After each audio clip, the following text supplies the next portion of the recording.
my soul, there's a symphony of sound. Bleeding fish, my hobby, it's where my peace is found. Watching new life emerge, a miracle in the tank. I won't stop this journey till I walk the legends play. Hey guys, welcome to Life from Aquatics. Today I'm going to be teaching you how to propagate live flatworms.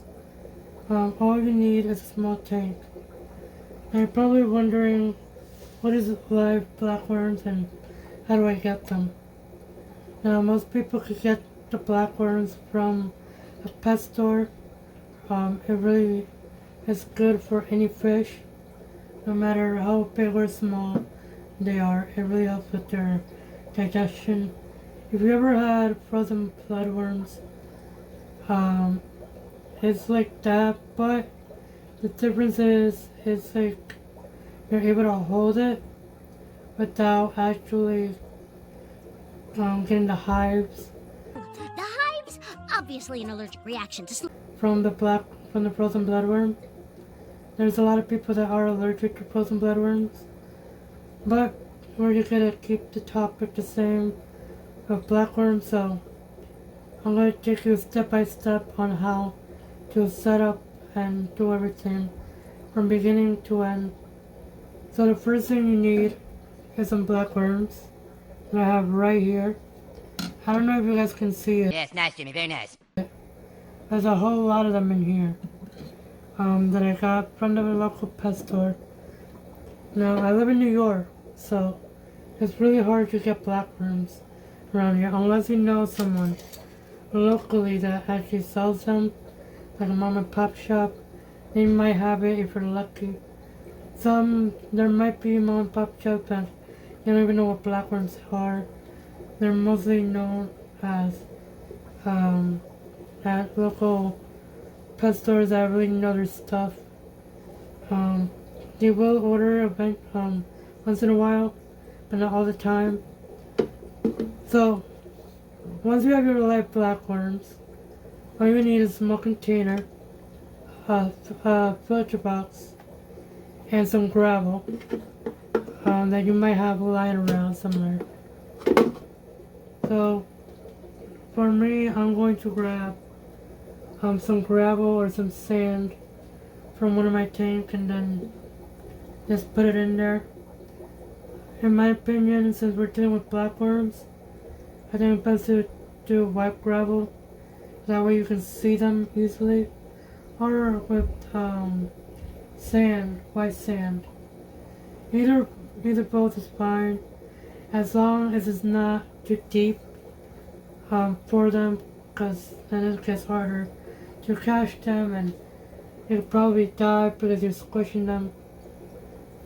So let me get some gravel. So I don't know if you guys can tell, but I did put some sand in there, but also some black gravel that I had laying around. You don't need too much. You just need enough that they'll be able to hide and move around. So that's good enough. I'm happy with this amount. As you can see, it's not too tall, it's not too high. It's still right around the range of the glass. And that's all you really need. And now the next step is to add water. And then actually the next step is to put this box filter, whatever you want to call it. And now you add the water. So let me go get the water real quick. Make sure that the box filter or sponge filter that you're using stays down and doesn't get back up. Otherwise, it's not gonna work.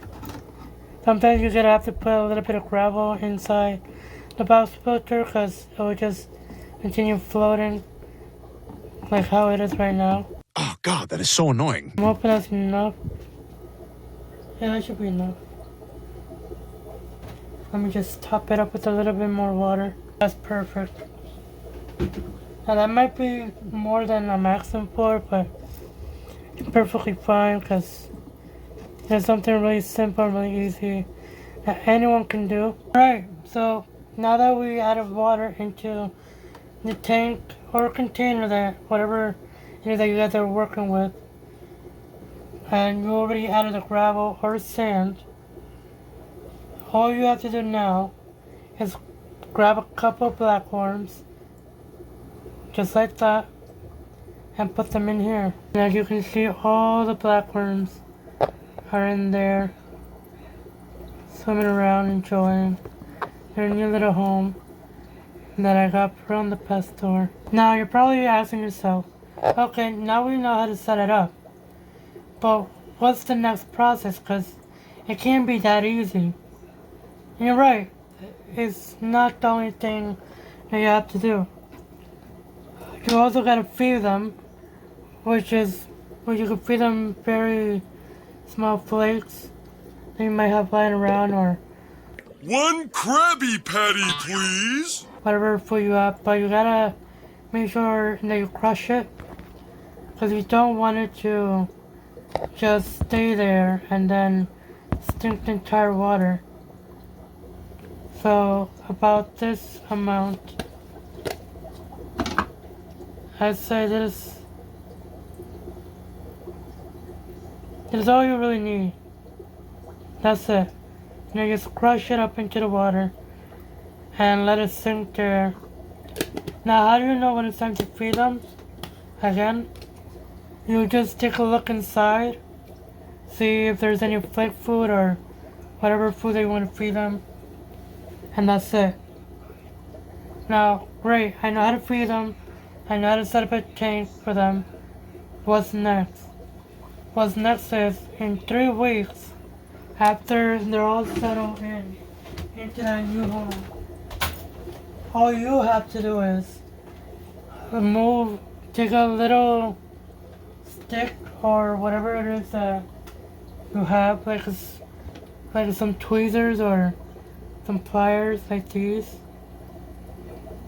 and then all you gotta do is just swirl it around in there, and that's it. That's all you have to do, because they're very fragile. So you're probably asking yourself, why do I have to swirl it around every 3 weeks? Because every 3 weeks, you want them to, because every time you swirl it around, since their body is so thin and small, and not as big as the frozen bloodworm or the regular worms that you find on the ground, these are very thin, as you guys can see.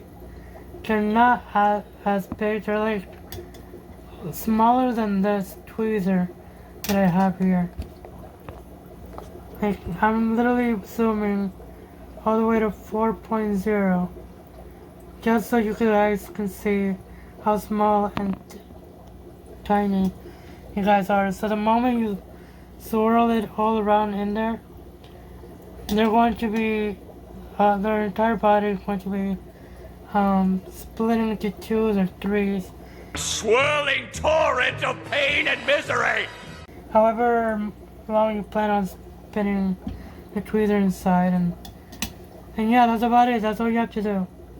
If you notice that you have too many black worms, then set up another culture. Set up another place for them to be. Because honestly, this is that easy to do it. Now, what water do I prefer to use when growing black worms? I prefer to use the exact same water that I use in the fish tank, as long as it's nice and clean.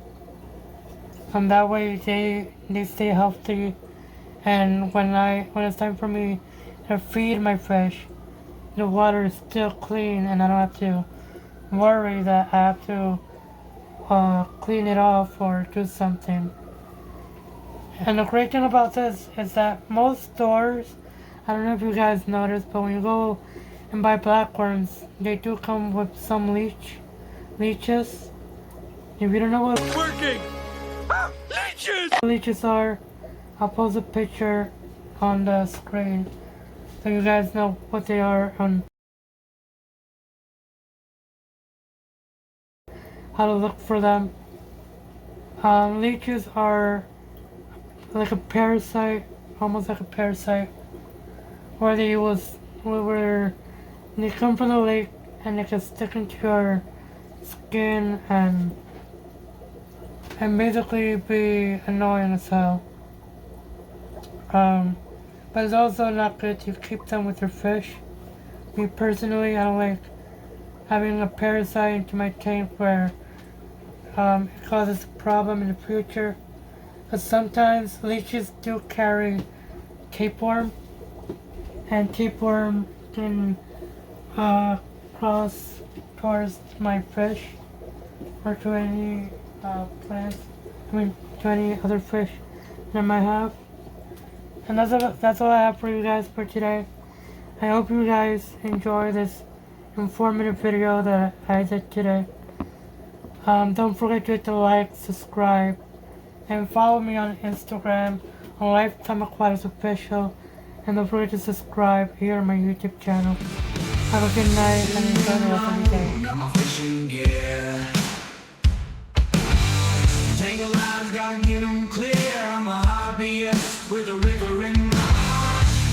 In this concrete jungle.